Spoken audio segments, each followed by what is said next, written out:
Bom, vamos mergulhar direto nessa nossa análise visual de hoje. A gente vai explorar um conceito fascinante chamado o obreiro atento. A ideia aqui é tirar aqueles conceitos super profundos de espiritualidade das nuvens e ver como eles se traduzem para a nossa vida prática. Ou seja, entender o que realmente significa fazer um trabalho com propósito, na real. Então, para construir a nossa base, a gente tem que dar uma olhada nessa citação, que é a grande âncora de todo o texto. É uma passagem clássica da carta de Tiago, no capítulo 1. O foco é exatamente num despertar filosófico. Dá só uma olhada na transição que acontece aqui. A pessoa deixa de ser um mero ouvinte esquecido, aquele espectador passivo que só assiste a vida passar, e se torna um fazedor da obra. É literalmente sair da teoria e ir para a ação absoluta. O texto mostra que a verdadeira bênção não está em apenas conhecer a teoria, mas sim em aplicar isso com perseverança no dia a dia. E isso já nos joga direto no conceito da lei da liberdade. Confessa, juntar a palavra lei com liberdade na mesma frase soa meio contraditório à primeira vista, né? Mas a explicação é genial. A verdadeira liberdade não é sair por aí sem regras. Na verdade, quem entende isso saca que a liberdade traz junto um pacote de obrigações inerentes.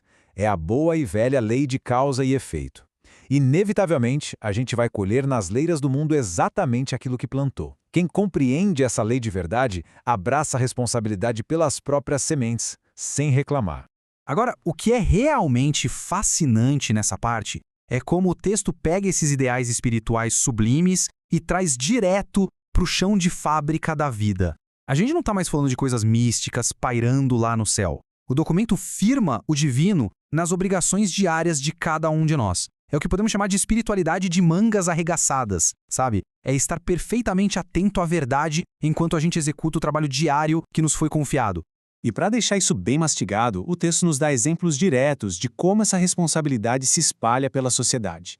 Essa tabela resume bem essa lei de consequência da qual ninguém escapa. Não importa o seu cargo ou posição, a lei da semeadura chega para todos. O juiz vai ter que prestar contas ao tribunal. O administrador responde pela gestão dos recursos. E o servo responde pelo trabalho específico que recebeu. Resumindo a ópera, absolutamente todo mundo tem contas a prestar sobre o trabalho que faz. A responsabilidade é o grande equalizador da humanidade. É bem aqui que a narrativa dá uma guinada incrível de perspectiva. Quando a gente assume essa responsabilidade e coloca a mão na massa, o documento diz que nós nos tornamos colaboradores do Cristo. Mas o que isso significa no mundo prático? Bom, significa respeitar a ordem, o progresso e agir a favor do bem, exatamente no lugar onde a gente foi colocado. É pegar as possibilidades que recebemos e nos tornarmos agentes transformadores no nosso cenário cotidiano. Isso ilustra de forma brilhante a abrangência dessa ideia. O autor desenha um contraste maravilhoso e super enfático. Pensa bem, de um lado a gente tem o estadista, ocupando a mais alta função pública de governança. Do outro, o varredor de rua, fazendo um trabalho braçal e super humilde. O argumento central aqui é matador. Ambos, quando estão integrados ao seu dever, têm exatamente a mesma importância espiritual. O dever moral de servir com excelência é idêntico nos dois extremos da sociedade. Não existe hierarquia na nobreza de cumprir bem a sua própria tarefa. E tem uma metáfora aqui no material que merece destaque total. Cumprir essas tarefas e fazer o nosso dever não deveria ser um fardo angustiante. O texto afirma que esse colaborador age e serve tão naturalmente quanto comunga com o oxigênio no ato de respirar. Pensa nisso. A gente não faz um esforço doloroso e consciente para respirar a cada segundo, certo? É a manutenção natural da vida. Fazer o bem e cumprir com as nossas responsabilidades tem que virar algo visceralmente natural. A dedicação flui, sem atrito, como parte de quem somos. Bom, isso nos leva a detalhar os traços práticos desse obreiro atento que transborda uma energia puramente proativa. É uma recusa total a ficar esperando comandos externos.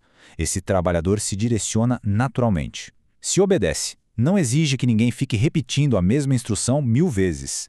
Mas a parte mais impressionante, sem dúvida, é a independência. Ele não espera que o governo do seu distrito mande adubar a sua própria horta.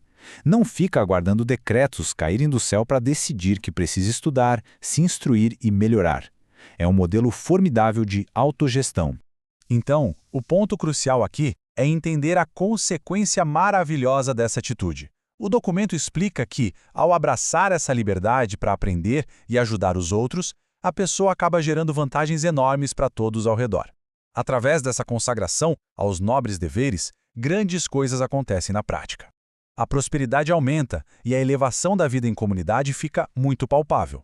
O esforço individual do trabalhador proativo é um motor que eleva o padrão de toda a vida comum. Vamos avançar e dar uma olhada em como tudo isso se amarra na reta final do nosso documento base. À medida que lemos a conclusão, percebemos que a jornada descrita não é só sobre ser produtivo, mas sim sobre uma profunda metamorfose interna. A narrativa atinge um tom mais sereno, indicando que esse processo consistente de dedicação resulta na evolução derradeira daquele que antes só observava e agora verdadeiramente realiza. A gente pode mapear essa evolução definitiva através desses dois passos. Primeiro, a pessoa é um mero aprendiz do mestre, apenas absorvendo as lições teóricas. Mas, ao parar de esperar decretos para adubar a horta e aplicar a lei da liberdade com responsabilidade, acontece o passo final. O aprendiz evolui de fato para o obreiro atento. E o texto descreve que ele penetra em glorioso silêncio nas reservas sublimes do chamado celeste apostolado. É a transformação onde o trabalho bem feito se torna a oração mais silenciosa e poderosa que existe. E para encerrar nossa explicação de hoje, deixemos essa reflexão final aqui na tela. Considerando que fomos de ouvintes esquecidos a obreiros que respiram a responsabilidade de forma tão natural quanto o oxigênio, imaginemos o cenário global. Como a humanidade se transformaria se, do estadista ao varredor de rua, cada ação fosse feita não sob a pressão de obrigações, mas como uma expressão orgânica da nossa liberdade interior e compromisso em servir. É uma ideia poderosa demais para a gente levar adiante. Foi excelente fazer essa exploração de ideias com vocês. Até a próxima!